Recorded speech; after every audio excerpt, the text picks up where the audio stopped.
আচ্ছা, এবার পরের অংশে এসো। এবার হচ্ছে 10। The lady abbess Das getting the true picture of their marital Discord.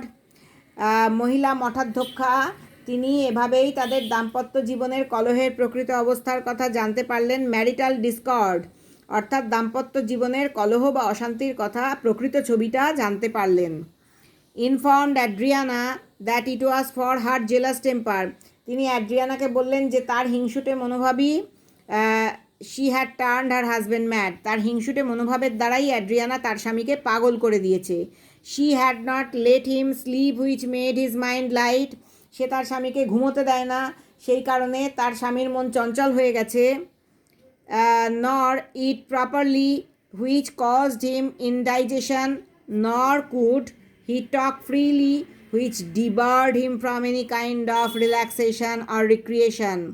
সে তার স্বামীকে সঠিকভাবে খেতেও দেয় না, ইট প্রপারলি, যেটার কারণে তার বদহজম হয় বা হজমের গণ্ডগোল হয়।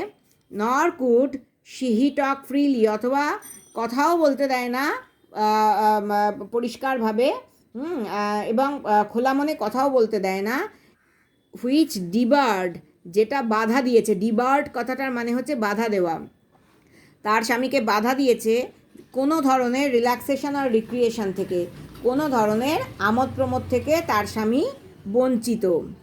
সো হার কন্টিনিউয়াস ব্রলস, সুতরাং তার অনবরত তিরস্কার, ব্রলস মানে উচ্চস্বরে ঝগড়া, তার অনবরত উচ্চস্বরে ঝগড়া করা বা তিরস্কার করা হ্যাভ অ্যাফেক্টেড হিজ টেম্পার, তার মেজাজকে এতটাই ক্ষতিগ্রস্ত করেছে। এফেক্ট মানে প্রভাব, আর অ্যাফেক্ট মানে ক্ষতিগ্রস্ত করা। এতটাই ক্ষতিগ্রস্ত করেছে বা এতটাই যন্ত্রণা দিয়েছে, সো সিভিয়ারলি, এত তীব্রভাবে, টার্নিং হিম ইনসেন। ইনসেন কথাটার মানেও ম্যাড। তার স্বামীকে এই উচ্চস্বরে ঝগড়া পাগল করে দিয়েছে, এবং এই সমস্ত কিছু কারণ তার স্বামীকে পাগল করে দিয়েছে। Luciana would have excused her sister, saying that she always reprehended her husband mildly, and she said to her sister, Louisiana হয়তো তার দিদিকে ক্ষমা করতে পারত, সে হয়তো তার দিদিকে বলতে পারতো রিপ্রিহেন্ডেড, দ্যাট শি অলওয়েজ রিপ্রিহেন্ডেড মানে ভর্ৎসনা করা, এই কথা বলে তার দিদিকে ক্ষমা করতে পারতো যে সে সবসময় অলওয়েজ রিপ্রিহেন্ডেড হার হাজব্যান্ড, তার স্বামীকে সবসময় ভর্ৎসনা করে, তিরস্কার করে, মাইল্ডলি, হ্যাঁ, খুব আলতোভাবে। And she said to her sister, এবং সে তার দিদিকে বলল, why do you hear this reviews without answering them. Luciana হয়তো তার দিদিকে ক্ষমা করতে পারতো, সে হয়তো তার দিদিকে বলতে পারতো যে উত্তর না দিয়ে এত কথা সহ্য করছো কেন তুমি, এই সমস্ত তিরস্কার, রিভিউস মানেও বকাঝকা বা তিরস্কার, তার কোনো উত্তর না দিয়ে এগুলো সহ্য করছো কেন। অর্থাৎ সে তার দিদিকে ক্ষমা করতে পারতো, এবং সে তার দিদিকে ওই মহিলা মঠাধ্যক্ষার সামনেই বলতে পারতো যে তুমি এই সমস্ত কথা, এই সমস্ত তিরস্কার কেন সহ্য করছো। But the abbess made her see her fault so plainly, কিন্তু এই মঠাধ্যক্ষা অ্যাড্রিয়ানাকে তার ত্রুটিগুলো এত পরিষ্কারভাবে দেখিয়ে দিল, that her sister could only answer, যে তার বোন কেবলমাত্র, তার দিদি কেবলমাত্র এটুকুই বলতে পারলো, she has betrayed me to my own reproof, যে সে আমার দোষেই আমাকে ঠকিয়েছে। শি হ্যাজ বিট্রেড, ঠকিয়েছে আমাকে, টু মাই ওন রিপ্রুফ, আমার নিজের দোষেই বা আমার নিজের নিন্দা বা ভর্ৎসনাতে। রিপ্রুফ কথাটার মানে হচ্ছে ভর্ৎসনা, দোষারোপ বা নিন্দা। আমার নিজের নিন্দা বা ভর্ৎসনার কারণেই আমাকে ঠকিয়েছে। Adriana though ashamed of her conduct, যদিও নিজের আচরণের জন্য অ্যাড্রিয়ানা লজ্জিত ছিল, demanded her husband to be return to her, কিন্তু অ্যাড্রিয়ানা তা সত্ত্বেও দাবি করলো যে তার স্বামীকে যেন তার কাছে ফিরিয়ে দেওয়া হয়।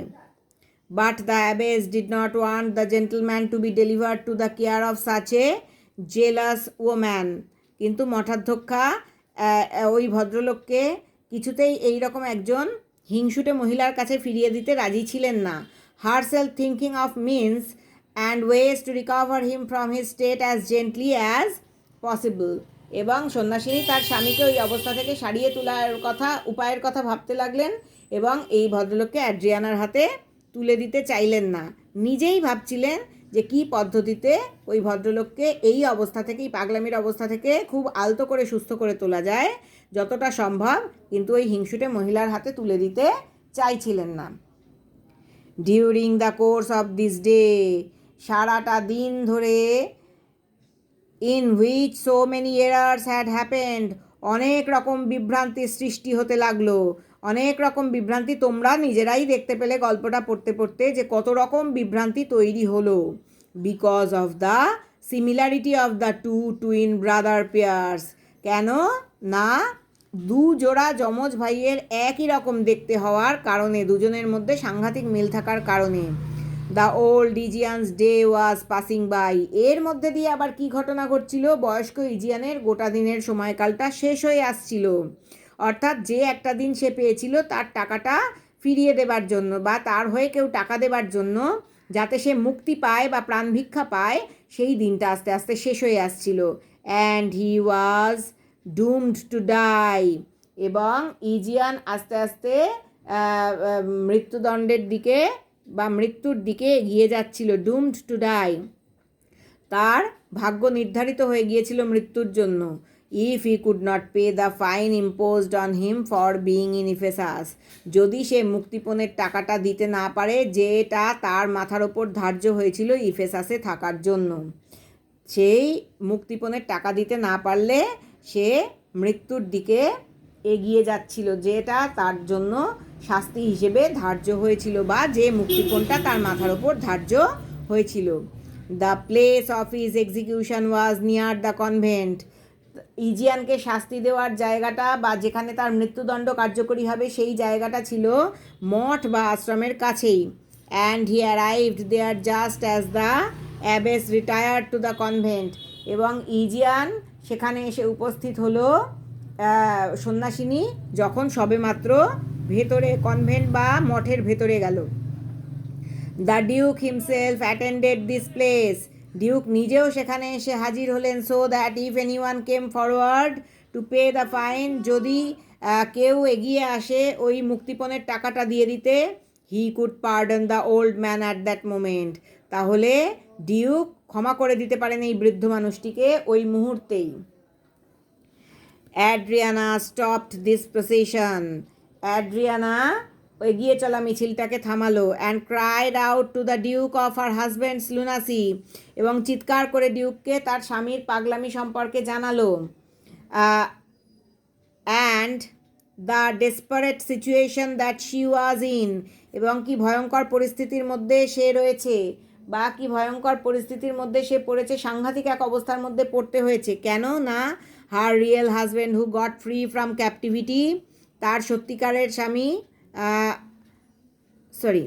she was in because the abbess refused to deliver her husband to her care, সে একটা ভয়ঙ্কর সাংঘাতিক অবস্থার মধ্যে পড়েছে, কেননা তার কারণ হচ্ছে ওই মঠাধ্যক্ষা তার স্বামীকে তার হাতে তুলে দিতে অস্বীকার করেছে। Just as she was speaking, যখনই অ্যাড্রিয়ানা কথা বলছিল, her real husband who got free from captivity came before the Duke, demanding justice, complaining of his wife's order to bind and confine them on charge of lunacy. Adriana যখন ডিউকের সঙ্গে কথা বলছিল, অ্যাড্রিয়ানার সত্যিকারের husband বড় Antipholus, যে কিনা বন্দি দশা থেকে মুক্তি পেয়েছে, এগিয়ে এলো ডিউকের সামনে এবং বিচার দাবি করলো, সুবিচার দাবি করলো, এবং তার স্ত্রীর নামে কমপ্লেন করলো, নালিশ জানালো তার স্ত্রীর নামে, যে কিভাবে তার স্ত্রীর বিরুদ্ধে তাদের বেঁধে রাখা এবং বন্দি করে রাখা, পাগলামির অপরাধে তাদের বন্দি করে রাখার অভিযোগে সে তার স্ত্রীকে অভিযুক্ত করল এবং সুবিচার প্রার্থনা করল। He then related in what manner he and his servant had broken the bands, সে তারপরে বর্ণনা করল কিভাবে সে এবং তার চাকর দরজা ভেঙে পালিয়ে এসেছে এবং বেষ্টনী ভেঙে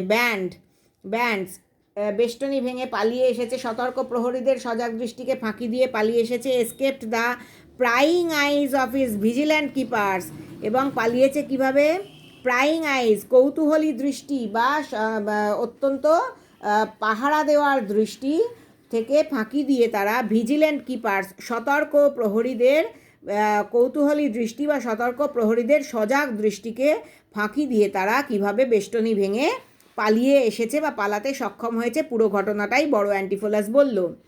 Adriana was surprised to see her husband as she thought that he was in the care of the convent.